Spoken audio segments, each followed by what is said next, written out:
McLaren introduced papaya rules at the Italian Grand Prix, but it turns out for them, papaya rules absolutely sucks. Welcome back to Fog Racing, and you know why it sucks? Because they just don't have the cojones to tell Oscar Piastri to lay off his teammate, because instead of pulling a measly 8 points out of Max Verstappen, it could have been 19.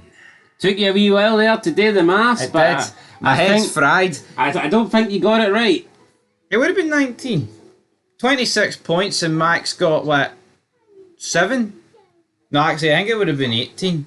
Doesn't really matter, right? Fact of the matter is this. Well, hold on. Surely Norris would have finished first instead of Ford, so it would have just been an extra 10.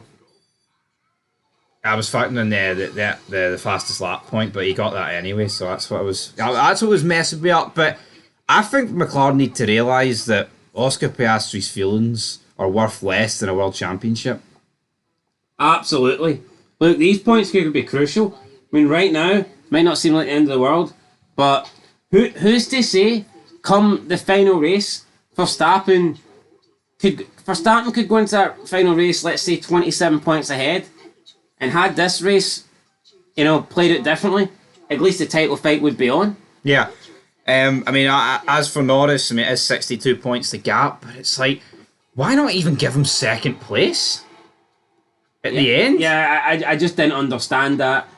I mean, if Piastri wouldn't be willing to switch second for third, then he's not a team player. You can understand maybe switching first for second and switching third for fourth, because you're losing out in a win, you're losing out in a podium, but honestly, third for set, it's the same thing.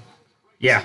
I don't get it. McLaren need to sort it out, and Lando Norris maybe needs to sort it out. He was told in Hungary, oh, you're going to need Oscar, you're going to need the team. Well, I mean, that's not fucking went well for him.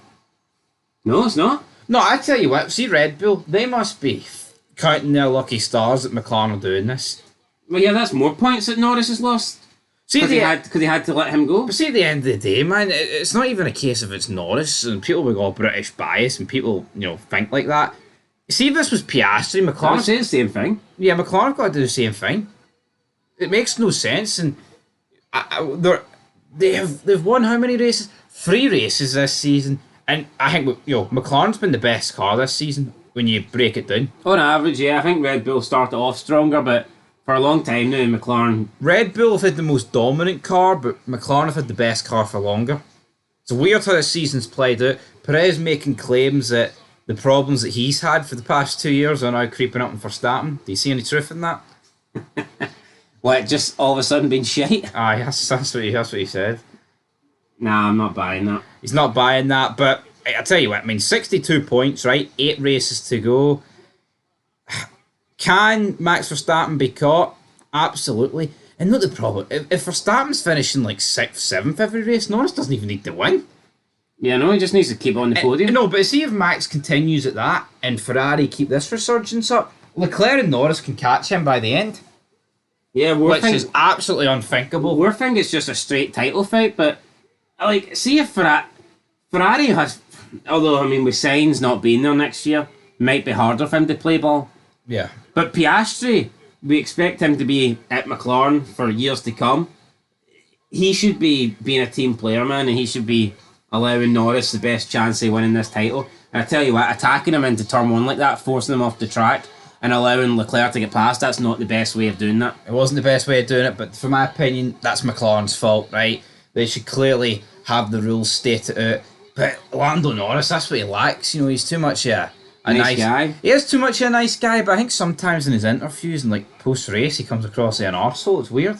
So make your mind up. But I think it's McLaren's to throw away. It feels like the 2009 season where Vettel was chasing down Button, but he ran out of races. But I don't know. I just think McLaren... I think it's in McLaren's hands. As weird as that is, 62 points behind. We'll have to wait and see. We can put it this way: if Norris wins a race, if Verstappen finishes 5th, there's 15 point swing. Yeah, you do that for a couple of races, and this gap will quickly come down. And that's not McLaren way better than Red Bull. Ferrari looked. Tell you what, Ferrari had really good pace in Sandford. The qualifying didn't really back them up. I don't expect Red Bull to turn it around though. I don't think I'd be surprised if a couple of races time, Red Bull are back being number one. Red Bull are probably going to shift a lot of focus on the 25. Because why would they shift so I much? don't know. I actually think Red Bull need to try and bring improvements to this car. Yeah, I feel like The way things are going, they will not be champions in my opinion. No. So yeah, guys, papaya rules. Till next time. Peace.